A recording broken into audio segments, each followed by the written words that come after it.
Hello everyone, you're starting way up high today because I'm going to talk about my love-hate relationship with a disc planner. I have used disc planners in the past. I used to make little micro dividers and I would decorate and put these together because it was kind of like my on-the-go planner at the time.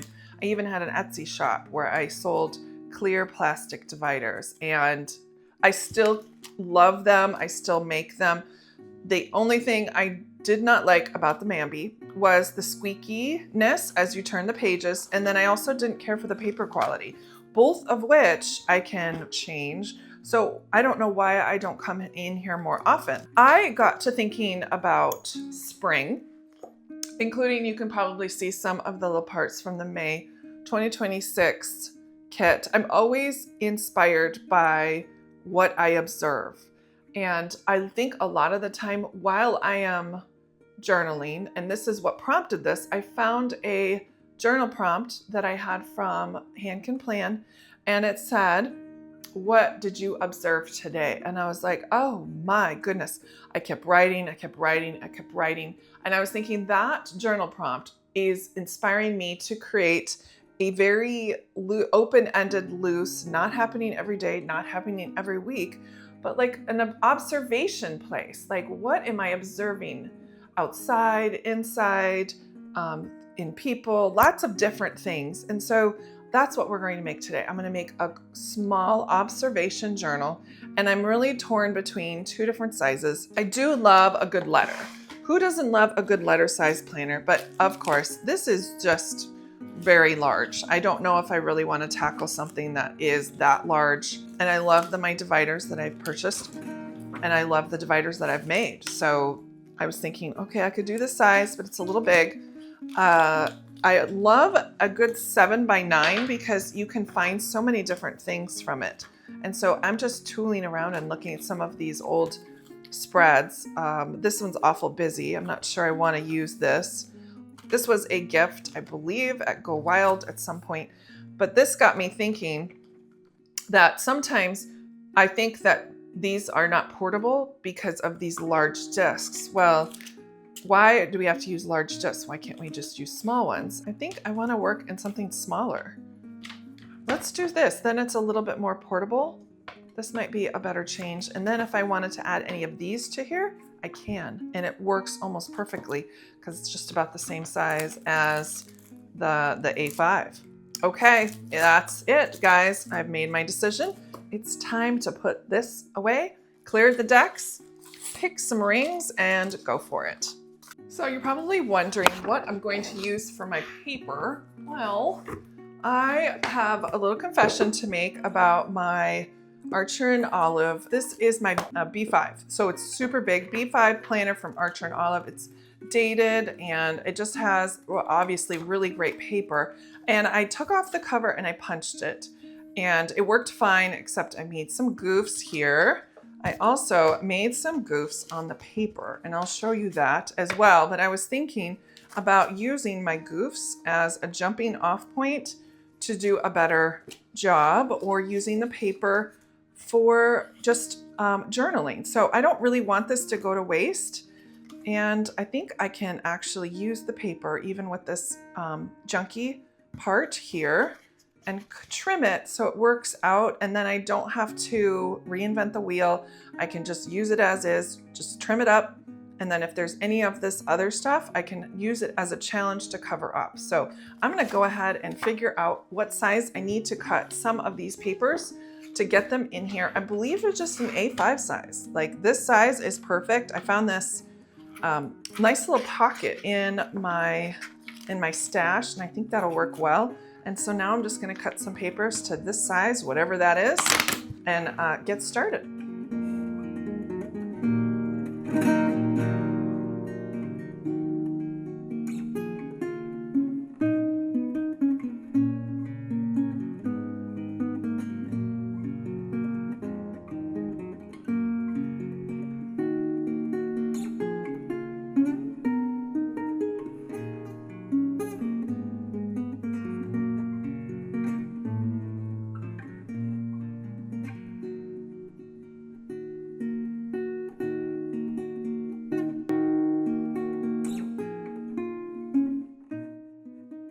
Well, there you go. That didn't take too long, probably about a half an hour. I love this Martha Stewart cover. It's really gorgeous and so serene. It matches this collection great. So the hurdle I had was making sure that the pages would be centered and there wouldn't be like a little punch on the edge. So I did trim these to, at that point, 8.5 by 6.25. And I got the monthly spread for both March and April. That's great. I mean, like, I think it looks great. And then I rounded the corners. It's going to work well. And so I don't think I have a ton to like, cover up as I move along. There's just a little bit here, a little bit in the corner. I think it's going to work out great. And I love the paper. So this is a win-win all the way around. So now that I have that done, it's time for the fun bits. Well, good morning, day 2. It's early morning. I have my second cup of coffee and I am in my robe. The house is completely quiet. And, these are the projects that you wake up, you get a little energy and then you dive right in. And so this is real. I'm really excited about this one. So here we are, Saturday morning. Let's have a little fun and enjoy ourselves for sure. So here's where we're at. I have this beautiful cover by Martha Stewart. I found it at Office Depot a long time ago. And I do have my months in here from my B5 Archer and Olive that I chopped down. And then I had made some of these dividers. These were just something I had in my stash. I love the opaqueness. I just trimmed them down to size and put them in. That is where I'm at. And now it's time to have fun with all of our parts and pieces. I want to start off with these dried flowers. These came in the creative kit from Coco Daisy, and they are legit real dried flowers. And I thought I would just do a little bit of decoration here on the March page. And I don't want to include them, in plastic or anything. I just want to set them on top. So let's preview what one of these would look like. Oh, that just looks so beautiful and natural. And then I love this butterfly, and it came in the kit, but it's plastic. I think that'll look sweet, just like that. And then maybe a pop of pink just to bring this around.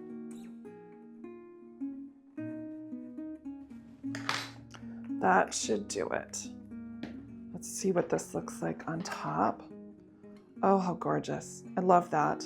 And then to add a little bit more dimension, instead of adding more flowers on the top, I'm going to grab a pet sticker because I really want that see-through quality. Vellum could work, but I want to go ultra see-through.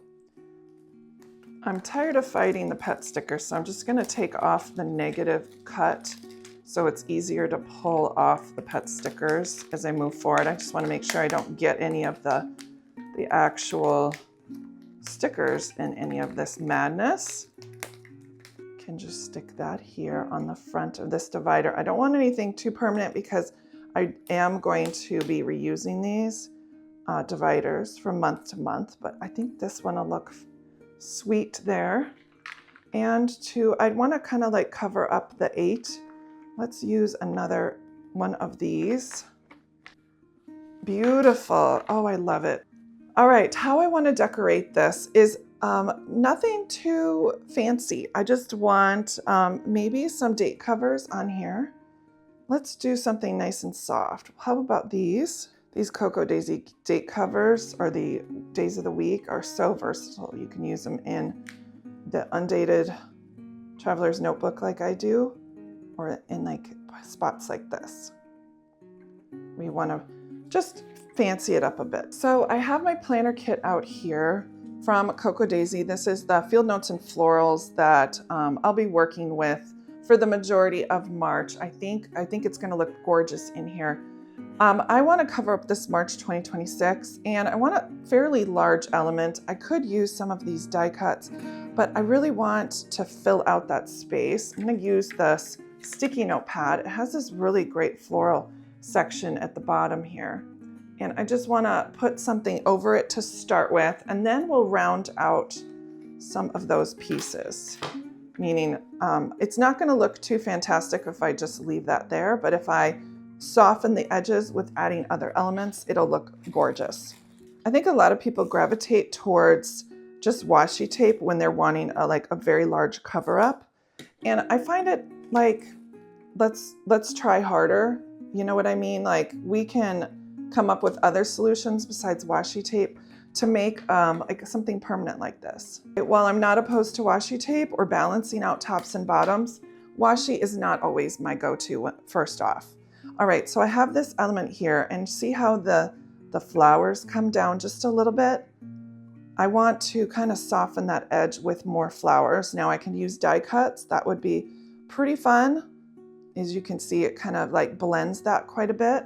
I could also use stickers, which is always a good thing. The planner kit does come with some deco stickers. There they are.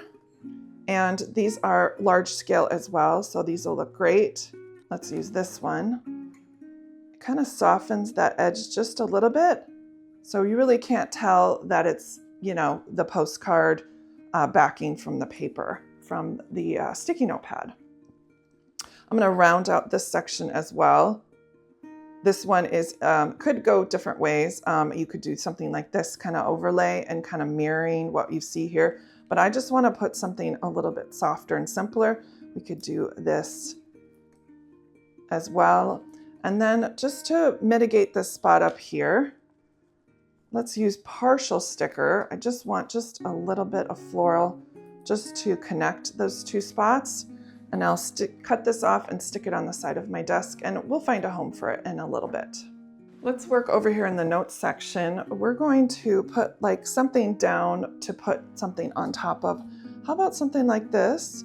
I love balancing out like very large elements. This is a die cut. This also comes from the planner kit, and it is white. But the best thing about these is they're always self-adhesive. So it's a win-win. It's easy to travel with, and I love just sticking and going. It's just so easy. Remember that little partial sticker? We're going to stick that on here. And then we're going to grab our alphas. These come also in the planner kit. We'll do a to-do. Or how about notes? I think that would be wonderful. And these bright green are going to make this absolutely pop. And now, while the notes is centered on here, it looks like there's a little blank space there. I want an element that's just going to be inside. I don't want it to go out. I think that'll just make it look a little bit futzy. So I have, again, planner sticker kit. There's this circle. I think it's going to look great there. All right, so I have a lot of top heavy elements here. Let's work on the bottom side. This is really when there's so many little tiny details within this kit. I want just a really large element, and the die cuts are really great for that. So this would be fine for me, just something like that. We'll cut it apart and repunch the rest of this sticky note. And I thought, well, maybe we should put it something like here. I'm gonna cut it to the size of that box. Now, it won't cover the whole thing, but it'll be a good enough job that I'm just marking where I need to cut it. Grab my scissors. I have this slice tool we got in a kit not too long ago. I'm just going to use that slice tool, cut around that die cut, pull that off. And then I want to cover up this 4 here, so maybe we'll just put another quick little element on this side. Again, mimicking all of the fun bits that we already have included in here, and you really can't tell that I think I'm going to go in with one simple more thing, and that is going to be some date covers. I normally don't use date covers, but I think it's just what I want for this project, making sure everything is looking nice and tailored, nothing too crazy. It looks so sweet and simple. I love the way it looks. And now I'm going to go ahead and get started over on my Patreon with my first spread of my creative observation journal. Thanks everyone. I hope you enjoyed this quick little video, and I will see you over on Patreon.